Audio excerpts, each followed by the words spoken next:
खूब समझदारी की बात है ये। भगवान की तपस्या करें, भगवान प्रकट हो जाए, आपको मन चाहा वरदान दे दें, तो क्या आपका भला हो जाएगा? आपका हमारा वास्तविक कल्याण, वास्तविक हित, वास्तविक भला कब होगा? जब हम भगवान को तत्व से जान पाएंगे।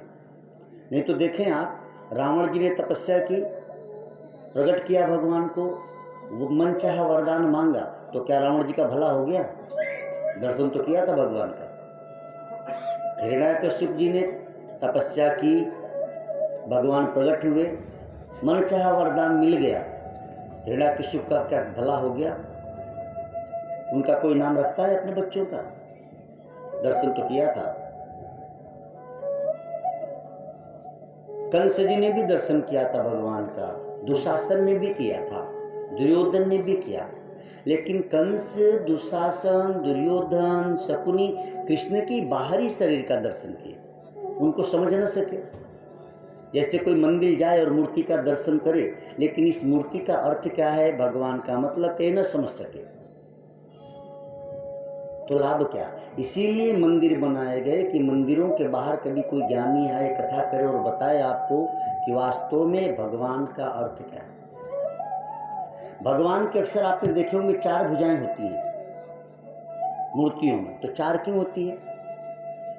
परमात्मा कहने चाहते हैं कि 2 भुजा तुम्हारे जैसे मेरे पास भी है, लेकिन 2 भुजा आंतरिक है।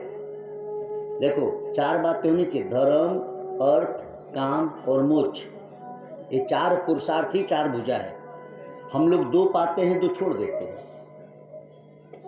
हम लोग अर्थ में और मोक्ष में रह गए, अर्थ में और काम में रह गए, धर्म और मोक्ष को छोड़ दिए। इसीलिए हमारी 2 है, उनकी 4 है। आप और हम भी धर्म, अर्थ, काम, मोक्ष कर ले तो 4 भुजा। कईयों को देखो ना, हमारे जैसे 2 भुजा लेकिन बहुत ज्यादा कमा लेते हैं। हमारे जैसे 2 हाथ पर संतों के, उनके तो बड़े नाम हैं, उनके द्वारा बड़े बड़े काम हो रहे हैं, हमारे द्वारा क्यों नहीं होते भाई? इसलिए कि उन्होंने धर्म भी किया और मोक्ष की प्राप्ति भी की, मोक्ष के मार्ग पे चले। हम खाली काम और अर्थ में ही रह गए। हम पत्नी के कहने में चलने लगे और नौकरी करके कमाने की सोचने लगे, इतना ही जीवन हो गया।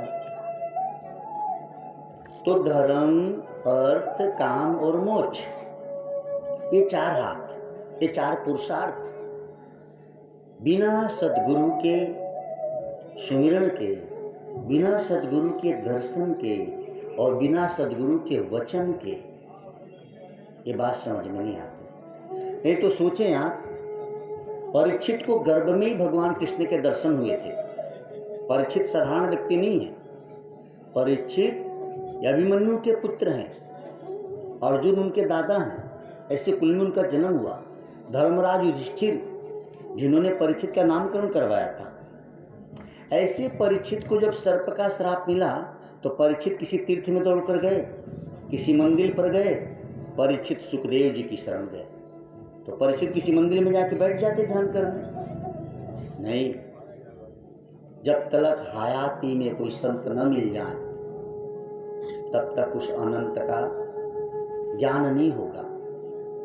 अनंत का ज्ञान कब होगा? जब हमारे अभिमान का अंत होगा, हमारे अज्ञान का अंत तो हो गए अनंत। सागर में बुलबुला निकला लहरों से, तो अब सागर का बुलबुला, या आपके पास तो सरजुमा है, देखे होंगे, तो बुलबुला छोटा सा है सरजुमा में, देखने में कितना छोटा, बिल्कुल पतला होता है, लेकिन बुलबुला फूटता है तो सरजुमा बन जाता है ना। सागर का बुलबुला जब टूटेगा तो सागर हो जाएगा ना भाई। तो आप भी देखने में छोटे से जीव हैं, भगवान तो पूरे विश्व ब्रह्मांड नायक हैं, लेकिन प्यारे भाई, जैसे ही जीवपना छोड़ोगे, जैसे ही बुलबुलापना छूटता है तो असागरपना हो जाता है, ऐसे ही आपका जीवपना छूटेगा तो शिवपना हो जाओगे, ईश्वर रूप हो जाओगे। लेकिन ये छूटता क्यों नहीं है? कई लाख जन्मों की ग्रंथि है,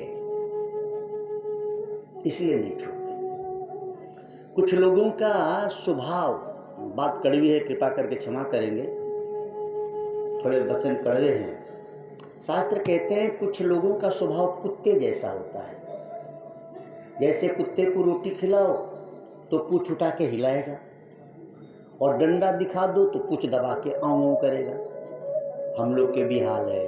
थोड़ा सा सुख मिल जाता है, हम घमंड में हो जाते हैं, तन के चलते मेरे जैसा कौन है, लोगों से अकड़ के बात करने लगते हैं। और थोड़ा सा दुख आता है तो फिर अड़ोसी पड़ोसी के यहाँ जाकर रोने भी लगते हैं। तो तू सुख में फूले न समाया और दुख में तू रोया, तो तू लालिया कालिया से आगे थोड़ी है। वीर तो वह है, बड़ा कौन है, धन आने के बाद भी जिसको अभिमान न हो, और जो धन का सत्कर्म में उपयोग करे। आप कभी कभी हम लोग सोचते नहीं ना, सोचो हमसे आगे कितने कितने लोग हैं, लेकिन हम अपने 4 घर के बगल में देखते हैं कि इनसे बढ़िया मैं हूं। आहा, अब हम ऐसे चलते हैं कि रीढ़ की हड्डी में दर्द आ जाए, क्योंकि जहां हम रहते हैं इनके बीच में तो हम बड़े हैं, तो इनके बीच में बड़े हैं ना।